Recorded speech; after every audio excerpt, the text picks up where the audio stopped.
안녕하십니까. 혼란한 정치 시사이슈를 술술 풀어보는 송국근의 혼술 6월 11일 화요일 오후에 인사드립니다. 민주당 대표 이재명 지금 정치적으로나 사법적으로나 겉으로는 뭐 기세등등한 모습이지만은 상당히 위기에 처했습니다. 사법적으로는 이화영의 1심 판결에 따라서 기소가 곧 되든지 아니면 구속영장을 청구해야 된다는 목소리까지 계속 나오고 있는 상황이고, 사법적으로는 이 7인의 멤버, 맹목적 충성파였던 7인의 멤버 김영진의 이 반란에서도 알 수 있듯이 실각을 할 수도 있는 그런 조짐이 보이는 상황에 와 있습니다. 이 시점에 이재명은 여러 가지 현안들에 대해서, 자기를 둘러싼 현안들에 대해서 필요한 것은 그때그때 반박을 하고 자기 주장을 하지만 딱 세 가지에 대해서 입을 꾹 닫고 있습니다. 세 가지 사안에 대해서 침묵을 하고 있는데, 그것은 그만큼 그 사안들이 자신 그리고 부인 그 배우자 김혜경 씨의 아킬레스건이 되는 그 사안이기 때문에 오히려 지금 침묵 쪽을 선택을 하고 있는 것이죠. 전략적 침묵이다 이렇게 보이는데, 이재명이 입을 다물고 있는 그 사안들을 살펴보면 얼마나 지금 위기에 처해 있는지, 이재명이 위기에 처해 있는지 역설적으로 알 수가 있습니다. 그 세 가지는 첫 번째는 한동훈발 헌법 88조 이야기입니다. 84조 이야기입니다. 한동훈발 헌법 84조.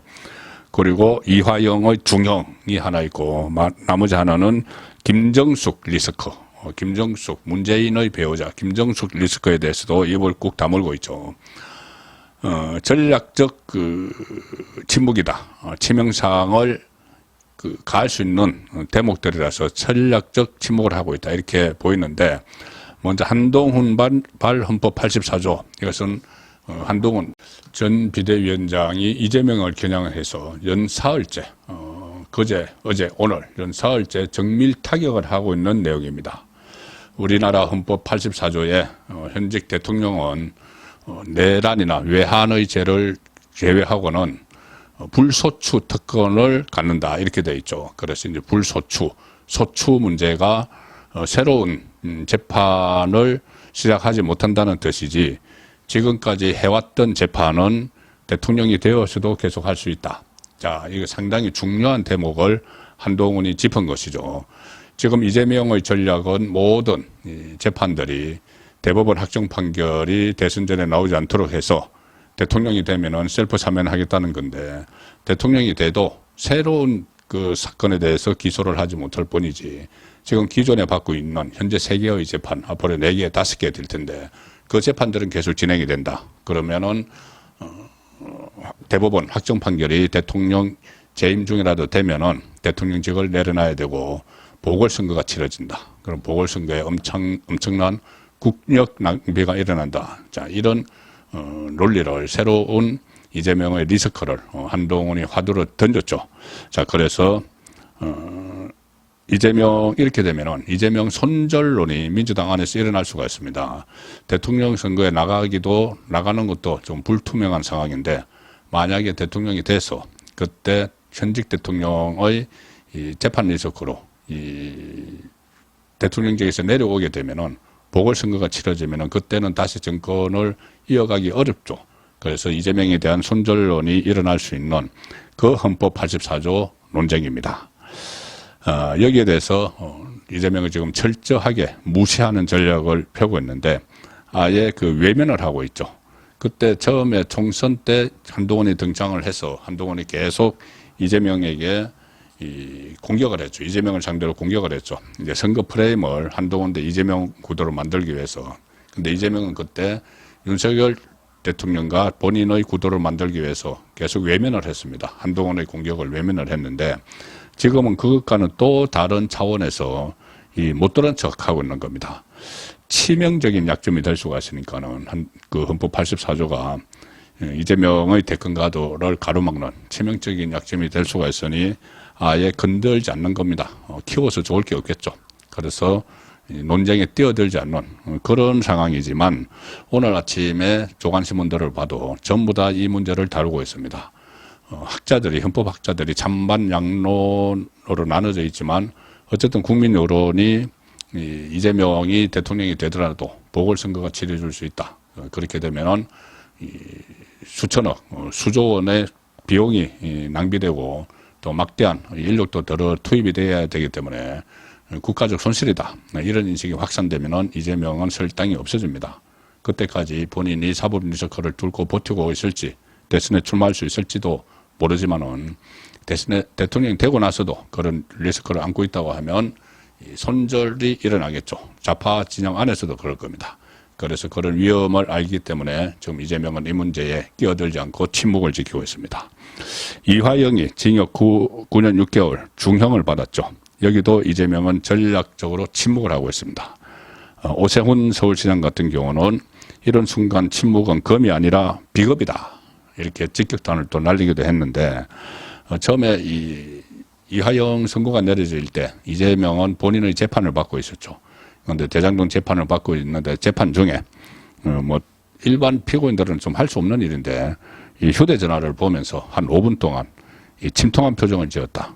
왜? 이화영이 9년 6개월을 받은 기사 내용을 검색을 하면서 한마디로 파랗게 질렸다는 이야기죠. 이 신진우 부장판사가 이화영 재판부 신진우 부장판사가 김성태의 대북 송금 이것이 결국은 이재명의 방북을 위한 것이다. 이것을 완전히 확인을 했죠. 확인해서 이재명이 이 직격탄을 맞는 그런 판결 내용이었습니다. 그리고 김성태와 이재명의 통화 그 신빙성이 있다고 그 판시를 했죠. 그래서 결국은 이재명도 자기를 위해서 대북 송금이 이루어졌다는 걸 인지하고 있었다. 이것까지 판결문에 나와 있습니다. 다만 이제 이화영의 재판이기 때문에 이화영이 이재명에게 방북 그 대가로 돈을 준 사실을 보고했는지 여부는 판단하지 않았다. 이렇게 그 판결을 했죠. 판결문에 들어가 있죠. 그런데 판단하지 않았어도 이미 김성태의 말에 신빙성이 있다. 또 포괄적으로 북한 정책을 이재명에게 보고를 했다. 경기도지사라는 표현을 썼습니다. 그런 것이 있기 때문에 이재명으로서는 이게 본인 지금 오늘 뭐 기소를 할지 내일 기소를 할지 모르고 지금 구속영장을 쳐야 된다는 여론도 비등한데 이 부분에 대해서 애써 외면을 하고 있는 겁니다. 이제 그 재판부가 그 판결문에서 이화영의 재판이기 때문에 보고 여부는 이재명에게 보고 여부는 판단하지 않았다. 이것을 가지고 짐짓 나와 상관없는 재판이야. 뭐 이런 전략이지만 누구나 다 압니다. 그리고 특히 북한에 돈을 준 것이 이재명의 북한 방문을 위해서였다.